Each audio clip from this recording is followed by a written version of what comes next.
The reason I think afternoon is better, lalong-lalo na sa mga kababayan natin, sa umaga nasa opisina sila, or hinahatid sundo ang mga anak. Pagdating nila, magluluto sila ng lunch. Mamaya, hapon na, no? So maganda yung hapon para maabutan natin yung mga nakauwi na, mapapanood nila live, hindi lang sa news or sa YouTube, ang impeachment proceedings. At hindi lang yon, pag mahaba, hindi puputulin ang testimony.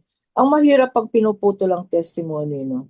Lalong-lalo na kami as lawyers, naintindihan natin na pag pinutol ang testimony ng isang witness, lalo na isang hostile witness, no? Pwedeng i-coach, pwedeng sabihin ng mga lawyers, no, na ba't mo sinabi yun, ito ang dapat mong sabihin, no? We don't want that to happen. Nangyayari yan kung mapuputol ang testimony, mako-coach o mabibigyan ng dapat na sagot siguro ng defense team ang mga witnesses, not to preempt bad faith, no, or to preempt malice, no, but it is better na continuous ang direct, continuous ang cross, redirect, recross ng isang witness sa isang setting, isang araw. Yun ang ideal, no? And that can be achieved kung mag-umpisa tayo ng 3 o'clock hanggang sawa.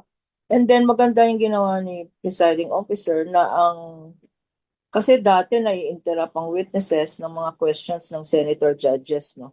Maganda ang procedure ngayon, the senator judges can ask at the end, no?